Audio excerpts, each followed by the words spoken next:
बिस्मिल्लाहिर्रहमानिर्रहीम। अस्सलाम वालेकुम नाज़रीन, उम्मीद है आप सब लोग बिल्कुल ठीक ठाक होंगे। हमारे चैनल में आप सबको खुशामदीद। आज की इस वीडियो का आगाज़ करते हुए आगे बढ़ते हैं, जिसमें हम जिक्र करेंगे हज़रत आदम अलैहिस्सलाम का।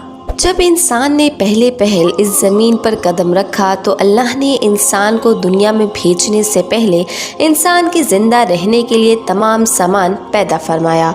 हवा, पानी, आग और मिट्टी ये इंसान की बुनियादी ज़रूरत थी। इसके बगैर तो इंसान ज़िंदा ही नहीं रह सकता था। इंसान के जिस्म में क़ुव्वत पैदा करने के लिए खाना भी ज़रूरी था।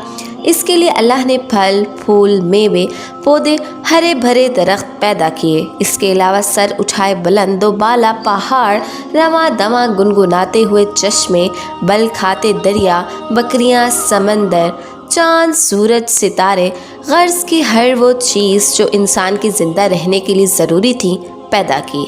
इन सब चीज़ों के अलावा इंसान के आराम और सहूलत के लिए और भी कई चीज़ें ज़रूरत की थी जो पैदा फरमाई। ज़मीन आसमान के अंदर बेशुमार छुपे हुए ख़जाने और वसाइल हैं। मसलन लोहा, चांदी, अबरक, तेल, कोयला और गैस हैं। ये तमाम चीज़ें इंसान की ज़रूरत की हैं। इनसे इंसान फ़ायदा हासिल करता है। इन तमाम चीज़ों को ज़मीन के अंदर से निकालने और दरियाफ़्त करने के लिए एक ऐसी ज़ी अक़ल और इल्म रखने वाली हस्ती की ज़रूरत थी जो इन तमाम छुपी हुई चीज़ों और ओझल चीज़ों को ढूंढ सके और अपने लिए करामत बना सके। यही हस्ती जिसे इंसान कहा जाता है। इंसान को अल्लाह ने अकल और सोचने समझने की सलाहियत अता की, फिर दुनिया में भेजा। सबसे पहले इंसान हज़रत आदम अलैहिस्सलाम थे। इंसान की नस्ल हज़रत आदम अलैहिस्सलाम से चली और तमाम इंसान हज़रत आदम अलैहिस्सलाम की औलाद हैं। अल्लाह ताला ने हज़रत आदम अलैहिस्सलाम को पैदा करने के लिए इरादा ज़ाहिर किया और फरिश्तों से कहा, मैं ज़मीन पर अपना खलीफा बनाने वाला हूँ। उस पर फरिश्तों ने एतराज़ किया और कहा, क्या आप ज़मीन पर इंसान को पैदा करने वाले हैं? इंसान तो ज़मीन पर फसाद बर्पा करेगा और खून बहाएगा। हम तो तेरी पाकी बयान करते हैं और तेरा शुक्र बजा लाते हैं। क्या हम तेरी इबादत के लिए काफ़ी नहीं हैं? अल्लाह ने फरमाया, जो मैं जानता हूँ वो तुम नहीं जानते। फिर अल्लाह ने ख़ुद अपने हाथों से हज़रत आदम अलैहिस्सलाम का पुतला बनाया, फिर उसे संवारा और उसे मुनासिब शक्ल दी। उसके जिस्म का हर हिस्सा खूबसूरती के साथ बनाया। फिर उस मिट्टी के पुतले में अल्लाह ने अपनी रूह फूंकी। फिर अल्लाह ने फरिश्तों से पूछा कि चीज़ों के नाम बताओ अगर तुम सच्चे हो। फरिश्तों ने जवाब दिया, हम नहीं जानते, सबसे ज़्यादा तो आप जानने वाले हैं। हमको तो बस इतना ही इल्म है और आपने हमें सिखाया है। आप बड़े इल्म और बरकत वाले हैं। फिर अल्लाह ने आदम से कहा, ए इब्ने आदम, इन फरिश्तों को इन चीज़ों के नाम बताओ। अल्लाह ने आदम को तमाम चीज़ों के नाम बता दिए तो आदम के इल्म में तमाम बातें आ गईं। आदम ने इन चीज़ों के नाम बता दिए तो अल्लाह ने फरिश्तों से कहा, क्या मैं तुमसे ना कहता था कि मैं आसमानों और ज़मीनों के अंदर की सब पोशीदा बातों को जानता हूँ और जो कुछ तुम जाहिर करते हो और छुपाते हो सब का इल्म रखता हूँ। अल्लाह ताला ने फरिश्तों से कहा कि आदम को सजदा करो। तमाम फरिश्तों ने आदम को सजदा किया, लेकिन इब्लीस ने सजदा करने से इनकार कर दिया। वो गुरूर करने वालों में से था। तुझे किस चीज़ ने सजदा करने से रोका जबकि मैंने तुझे हुक्म दिया? अल्लाह ने पूछा। इब्लीस ने कहा कि आपने इंसान को मिट्टी से बनाया है और मुझे आग से पैदा किया है। इब्लीस के मायने मायूस और नाउमीद होना इसलिए कहा गया कि जो शख्स अल्लाह से नाउमीद होता है वो इब्लीस के ताबे होता है। जो लोग इब्लीस और शैतान के बहकावे में आ जाते हैं वो पस्त हिम्मत होते हैं। जो फ़राइज़ उनके ज़िम्मे होते हैं वो अदा नहीं करते और ज़लील व ख़वार होते हैं। जब इब्लीस ने सजदा करने से इनकार किया तो अल्लाह ने फरमाया, तू आसमान से उतर, तूने तकब्बुर किया और तू ज़लील व ख़वार हुआ।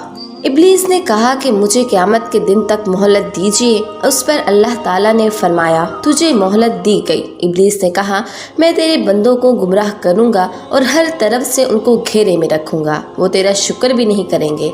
अल्लाह ताला ने हज़रत आदम अलैहिस्सलाम को हुक्म दिया कि ए आदम, तुम और तुम्हारी बीवी बहशत में रहो और जो कुछ खाना है फरागत से खाओ। और एक ख़ास दरख्त की तरफ इशारा करते हुए कहा कि इस दरख्त की तरफ ना जाना वरना तुम लोग जालिम करार दिए जाओगे। चुनाचा हज़रत आदम अलैहिस्सलाम और हज़रत बीबी हवा आराम से रहने लगे तो शैतान ने दोनों के दिलों में वसवसा डाला कि तुम्हारे रब ने तुम दोनों को इस दरख्त के करीब जाने से इसलिए मना फरमाया कि कहीं ऐसा ना हो कि तुम हमेशा हमेशा के लिए ज़िंदा रहने लगो।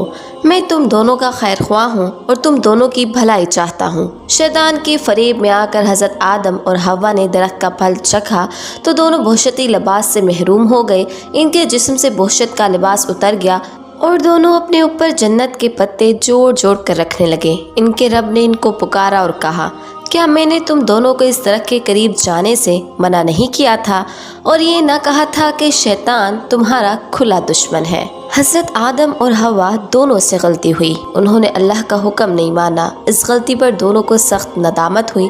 आदम ने अल्लाह से माफ़ी तलब की और दुआ की, ऐ मेरे रब, हमने अपनी नफ्स पर जुल्म किया, अगर आप हम पर रहम ना करें और हमारी मग़फ़िरत ना करें तो हम नुकसान उठाने वालों में होंगे।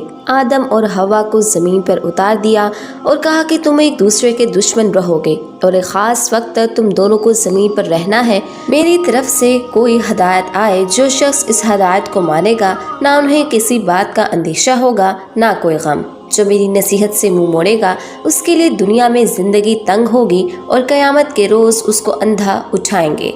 जब हज़रत आदम अलैहिस्सलाम आसमान से उतर कर ज़मीन पर आए तो वो फरिश्तों की पाकीज़ा बातें सुनने से महरूम हो गए, इसलिए दिल उदास रहने लगा। आपने अल्लाह से दुआ की और अर्ज़ किया कि मैं तो फरिश्तों की सोहबत से महरूम हो गया हूँ। इस पर अल्लाह ने फरमाया, आप मक्का मुअज़्ज़मा जाएं, वहाँ मेरा घर तामीर करें, उसका तवाफ़ करें और नमाज पढ़ें। चुनांचे आप अलैहिस्सलाम जिब्राइल अमीन के साथ मक्का मुअज़्ज़मा गए, वहाँ काबे की बुनियाद रखी और नमाज पढ़ी और तवाफ़ भी किया। हज़रत आदम अलैहिस्सलाम के वाक़े से हमें सबक मिलता है कि जिस काम को अल्लाह ने करने से मना फरमाया है वो ना करें, जो काम करने का हुक्म दिया है वही करें। यही इबादत है, क्योंकि इबादत नेकी है और नेकी इबादत है। आज की इस वीडियो का अख्ताम यही हुआ जाता है। उम्मीद है आज की ये वीडियो आपको बहुत पसंद आई होगी।